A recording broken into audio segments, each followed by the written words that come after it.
Perkembangan pemikiran ekonomi Islam di Indonesia dibagi dalam 3 periode. Pada periode pertumbuhan, Islam masuk melalui perdagangan, membawa nilai-nilai syariah yang memengaruhi praktik ekonomi. Pada periode perkembangan, kesadaran untuk menerapkan sistem ekonomi Islam semakin berkembang.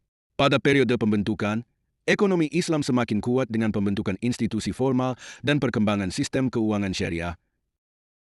Periode pertumbuhan. Pada periode ini, penerapan prinsip ekonomi Islam belum terorganisasi. Kegiatan ekonomi lebih bersifat simbiosis antara kerajaan dan pedagang Muslim. Ajaran Islam bertemu dengan pengaruh budaya Hindu, sehingga praktik kontrak ekonomi bervariasi. Kemunculan sistem ekonomi Islam di Nusantara tidak terlepas dari masuknya agama Islam. Perkembangan ekonomi Islam di Indonesia ditandai dengan berdirinya kerajaan-kerajaan Islam. Bukti sejarah menunjukkan Islam hadir di Sumatera sejak 1200 m, salah satunya melalui makam Raja Aceh. Periode perkembangan.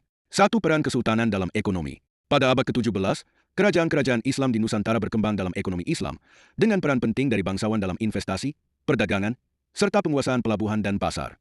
Mereka menggunakan sistem kemitraan dagang seperti syarikah, mufawadah, kirat, dan mudharabah.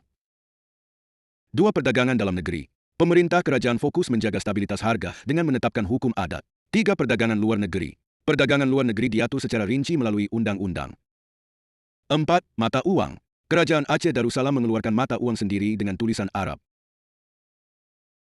5. Kitab Mir'atu al-Tullab. Membahas fikih MU amalat bermazhab Syafi'i yang isinya mencakup sebagai berikut.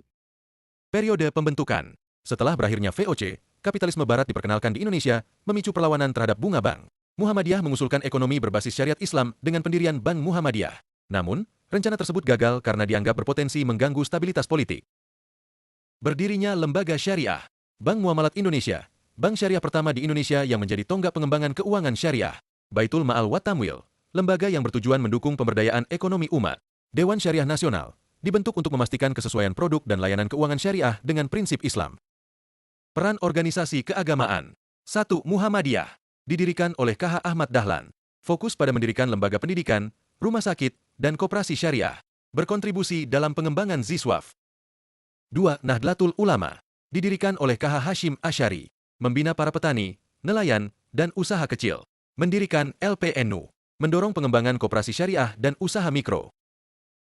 2. SD, didirikan oleh Haji Samanhudi yang berfokus pada penguatan sektor perdagangan dan mengintegrasikan nilai-nilai Islam dalam aktivitas ekonomi. Pemikiran para tokoh. 1. H.O.S. Cokro Aminoto. Ia dikenal sebagai tokoh yang beraliran sosialisme religius. Ia memiliki 2 prinsip pokok pemikiran ekonomi, yaitu kemurahan hati Islam dan Ikhwanul Islam. Ia menentang riba, menolak kepemilikan sosialisme Karl Marx, dan mendorong zakat untuk distribusi kekayaan. 2. Syafruddin Prawiranegara. Sistem ekonomi Islam berada di tengah antara kapitalisme dan sosialisme. Menurut Syafruddin Prawiranegara, sistem ini memiliki tujuan yang sama, yaitu memenuhi kebutuhan hidup masyarakat secara efisien. Menurutnya kepemilikan merupakan alat untuk ketaatan kepada Allah. Ia juga menyatakan bahwa bunga bank bukanlah riba, melainkan alat untuk meningkatkan produksi, dan ia mendorong zakat untuk menghapus kelas yang ada di masyarakat. 3. Shafi'i Antonio. Pemikiran tentang sistem ekonomi, khususnya perbankan, dipengaruhi oleh faktor internal seperti pendidikan, pengaruh Barat dan Timur, serta kunjungan ke negara-negara Islam, dan faktor eksternal seperti peluang legal bagi keuangan syariah serta runtuhnya ekonomi konvensional. Menurutnya perbankan syariah adalah bank yang prinsip operasionalnya didasarkan pada bagi hasil dan pemikiran ekonominya yang menyatakan bahwa good governance, manajemen berbasis syariah. 4. Adi Warman Aswar Karim. Ia merupakan seorang pakar ekonomi syariah, menyatakan bahwa pemilihan antara sistem ekonomi kapitalis atau sosialis tidak masalah selama keduanya berbasis syariah. Menurutnya ada 3 pilar dalam ekonomi Islam. Pertama, yaitu meninggalkan seluruh unsur yang haram, seperti riba. Kedua, prinsip menjaga keseimbangan antara sektor real dengan sektor keuangan. Dan yang terakhir adalah prinsip jual beli yang adil.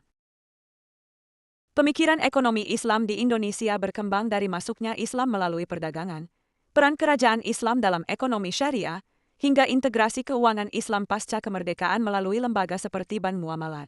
Tokoh seperti H.O.S. Cokro Aminoto dan Shafi'i Antonio memperkuat konsep keadilan ekonomi Islam dengan fokus pada zakat, pelarangan riba, dan sistem bagi hasil.